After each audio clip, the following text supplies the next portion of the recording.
Mwezi wa Ramadhani huu tuupokee kwa kuweka nia ya kuwasaidia ndugu zetu wasiojiweza, wenye kipato cha juu wawatazame wanyonge. Mtazame yule ambaye kwamba hana futari wala hana hakika ya hiyo futari, yule ambaye kazi yake anakwenda masokoni akaangalia vipande vipande vya mihogo vilivyokatwa vikatolewa kwenye muhogo bora. Wako watu wallahi alazim wanakwenda kusubiria vile vipande vilivyotupwa vikasogezwa pembeni na wenyewe, kwamba hivi tumevikata havifai. Yeye ndiye anavikusanya vile vipande. Anakwenda kwa muuza nyanya, anaangalia zile nyanya zilizopasuka pasuka, wenyewe wanaziita masala, anakusanya yale masala. Wako watu hii ni hali yao katika mwezi wa Ramadhani. Wako watu hawana cha kukipika, anapika ugali. Sio haramu kufuturu ugali, lakini hakupenda huyu wala hakutaka. Kwa tuwatazame hawa kwa jicho la huruma. Usidharau kidogo chako unachokitoa kumpa mtu, usidharau nusu ya unga wa ngano, wallahi alazim.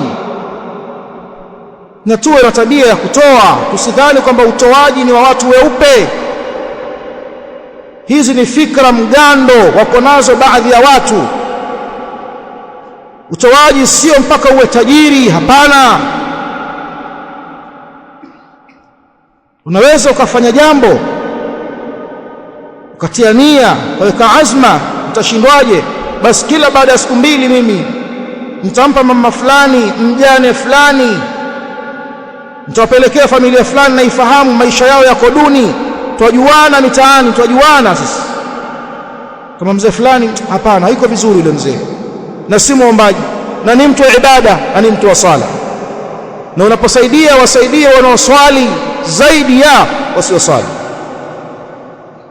kwa sababu kumsaidia anayefanya ibada. Hata zaka, baadhi ya ahlul ilm wamesema zaka wapewe watu wa ibada, ziendelee kuwasaidia wao kutekeleza toa.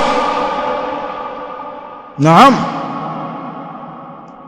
kimfuturisha yule aliyefunga kwa ngano yako nusu kilo, sukari yako robo kilo, mafuta yako nusu chupa, akapika mikate ya maji, akapika chapati, akala, akapika kombe la chai, akapata kombe la chai akanywa, akasema alhamdulillah, tayari umeshaandikiwa ujira wake na kila aliyekula kile chakula chako. Kama ni watu watatu, kama ni watu wanne, wewe umechukua thawabu za saumu zako na unachukua thawabu za hawa watu wanne waliokula iftari yako. Kufuturisha ni kwa maana zote mbili. Kumpa mtu kifungua kinywa, naam, umemfuturisha, lakini kadhalika kumpa chakula cha baada ya salatul maghrib ambao pia huita futari, umemfuturisha, kwa kuwa hawezi kuendelea na kuamka ana saumu eti kisa ulimpa tende. Anahitaji kula huyu bado. Na ukiweza yote mawili inakuwa ni nurun ala nur. Tujizoeleshe hivyo.